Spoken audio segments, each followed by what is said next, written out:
incredible. What? But you know, there was a time before there was a YouTube. Before YouTube? There was a time? There was a time. Okay. Apparently, YouTube published its first video on April 23rd, 2005, which is actually a lot sooner. It doesn't seem like YouTube's been around forever. Like it's so weird to me that it was only 2005. Right. That video has well over 55 million views thus far and kicked off the era of self-produced content and or bad stuff. Now, number one, don't we talk about my YouTube?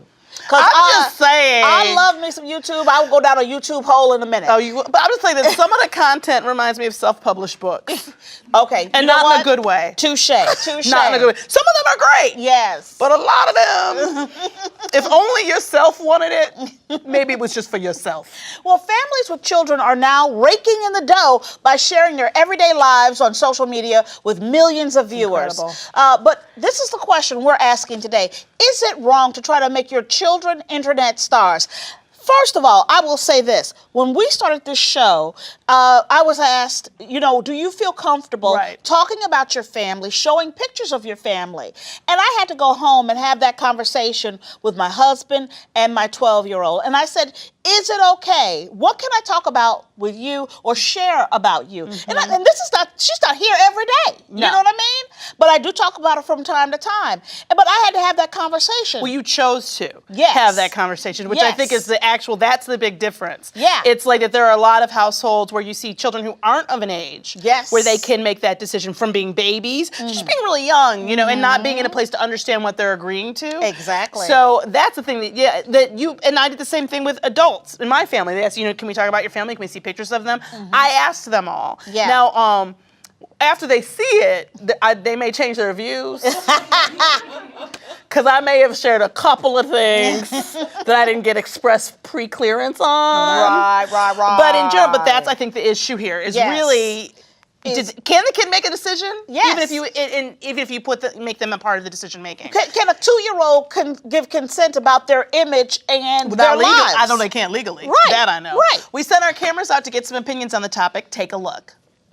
They're enjoying it and they really love creating content and, you know, telling stories to people. I think it's completely okay. I think that it is extremely corrupt to try to get your family famous on YouTube, especially if there's young kids involved.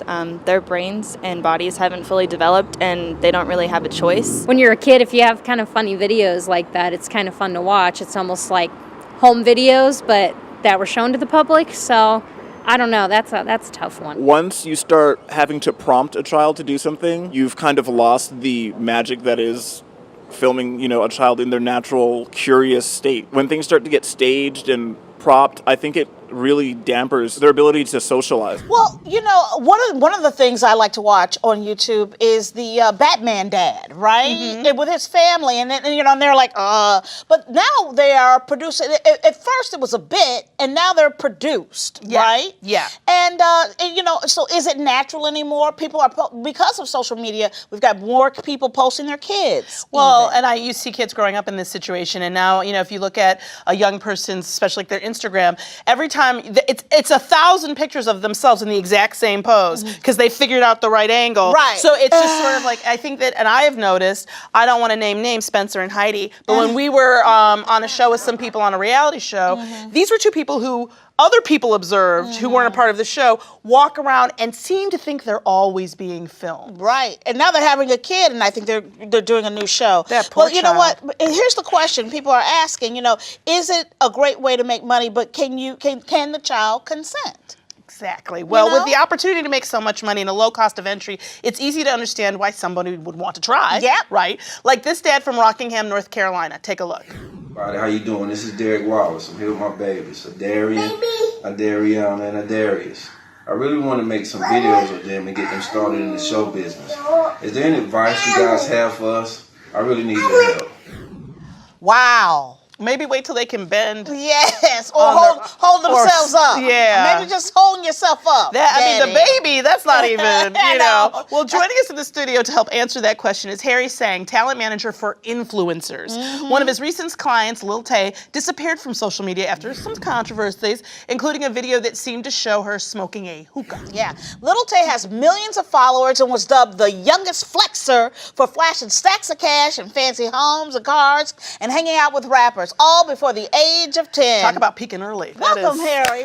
Thank you. Thank you for having me here. People are doing more outrageous things to get on this attention on social media. Why is that? Because the more ridiculous stuff you do, the more attention you get. Yes. Yeah, and that attention can equal money. Yes. So what would you say to that father, the video we just showed? Like what would he have to do?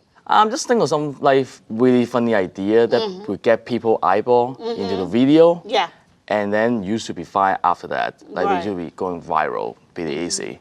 Because people love to see funny stuff. Yes. That's why people love to watch cat video. Well, how hard is it to blow up on social media? You know what I'm saying? It's getting harder every year. And there's only two methods left to get viral. You're either doing some really, really ridiculous stuff, Right. just like what little Tay of what Vicky did, or you need to know someone. Right. And it's like Right. drama, basically. Exactly. Yeah. Well, it's one thing to have a big following and make money, but we wanted to know if there would be any lasting psychological damage to children. On the phone is Dr. Lisa Stroman, a clinical psychologist and founder of Digital Citizen Academy. Welcome to Me Time, Dr. Stroman. Good morning. Yes. So, is there any danger of parents turning their children into YouTube stars? I think that there's pretty clear evidence now that you have a potential to create a lot of distress and anxiety in kids.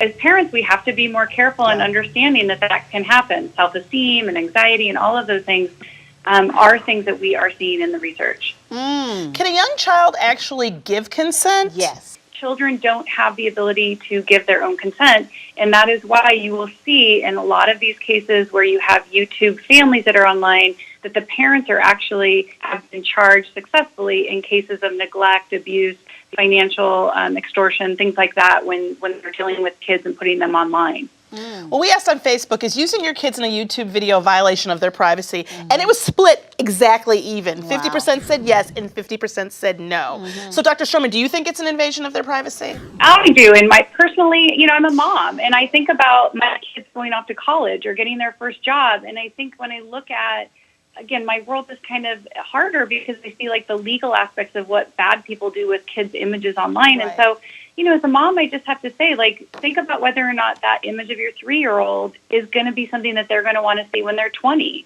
Wow. Well, thank you so much, Dr. Lisa Stroman. Thank you. And thank you, Harry, for being here. Me Time with Frangela.